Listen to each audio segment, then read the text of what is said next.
handful of dried flower buds. That's all it took to launch invasions, enslave entire populations, and redraw the map of the world. Not gold, not land, not religion. A spice.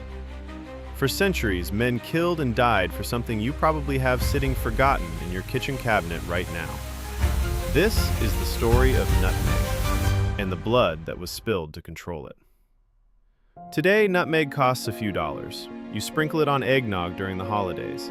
Maybe you add a pinch to your pumpkin pie. It's so ordinary that most people couldn't tell you what it looks like before it's ground into powder. But 500 years ago, nutmeg was worth more than gold by weight. Fortunes were built on it. Empires went to war over it, and thousands of people died because of it. How could something so small cause so much destruction? To understand why nutmeg mattered, you have to understand what the world was like before refrigeration, before modern medicine, before global trade made exotic goods ordinary. In medieval Europe, food was a constant battle against rot. Meat spoiled within days. Vegetables wilted. The taste of decay was a familiar part of every meal for anyone who wasn't wealthy enough to eat fresh. Spices weren't just flavor, they were survival. They masked the taste of food that had started to turn. They preserved meat for longer journeys. Some believed they could ward off disease. And nutmeg was the most prized of them all. Doctors prescribed it for everything from stomach ailments to the plague. The wealthy carried nutmeg in ornate silver graters, grating fresh shavings onto their food as a display of status. Owning nutmeg meant you had connections, money, power. It was the ultimate luxury. But here's what made nutmeg different from other spices. Here's what made it worth killing for. It only grew in one place on Earth, the Banda Islands, a tiny volcanic archipelago in what is now Indonesia. Just a handful of islands, barely visible on a map, surrounded by thousands of miles of open ocean. For centuries, the Bandanese people had harvested nutmeg and traded it through a network of merchants that stretched across Asia and into the Middle East.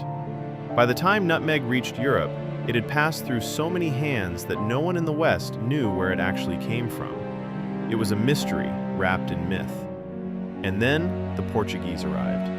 In 1511, Portuguese ships reached the Banda Islands and discovered the source of the world's entire nutmeg supply. They tried to establish a trading post, but the Bandanese resisted.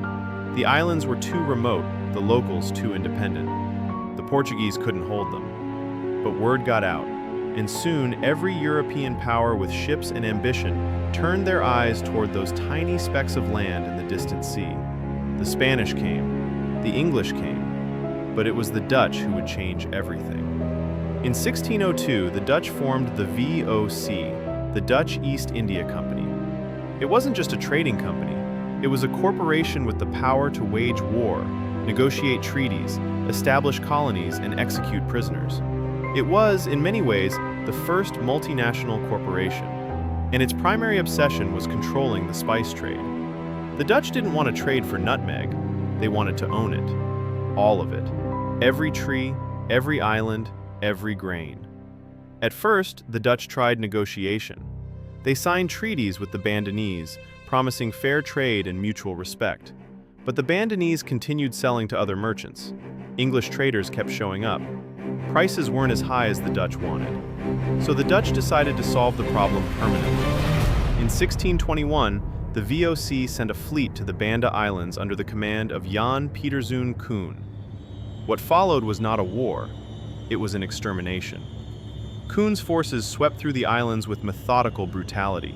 Villages were burned, leaders were executed. The Bandanese who survived the initial assault were rounded up and killed, enslaved, or driven into the mountains to starve. Within months, the population of the Banda Islands dropped from roughly 15,000 people to less than 1,000. An entire civilization wiped out for nutmeg. The Dutch then divided the islands into plantations. They brought in slaves from other parts of Asia to work the nutmeg groves. They posted armed guards. They made it a capital offense to take a nutmeg seedling off the islands. Anyone caught smuggling was executed. The monopoly was complete. And for the next century and a half, the Dutch controlled the world's supply of nutmeg. But the story doesn't end with conquest. It ends with a trade that seems almost absurd today. The English had managed to hold on to one small island in the Banda Archipelago, a rocky outcrop called Run. It was barely 2 miles long, covered in nutmeg trees, and a constant irritation to Dutch control. Meanwhile, on the other side of the world, the Dutch controlled a trading post called New Amsterdam. In 1667, the English and Dutch signed the Treaty of Breda. They made a swap. The English gave up Run Island. In exchange, they got New Amsterdam. They renamed it New York, Manhattan, traded for a nutmeg island. At the time, the Dutch thought they'd won. History has a dark sense of humor. The monopoly crumbled. A French missionary smuggled seedlings out. The British planted them in Grenada, in Zanzibar, places the Dutch couldn't control. Prices collapsed. The spice, worth more than gold, became ordinary. The Bandanese never recovered. Their culture, their language, erased. Today, the islands are a quiet backwater. Most visitors have no idea what happened there. Walk into any grocery store. Nutmeg costs less than a cup of coffee, completely unremarkable. But the impulse that drove the nutmeg wars, it hasn't disappeared. It's just found new targets: oil, lithium, water. 15,000 people died so Europeans could season their food.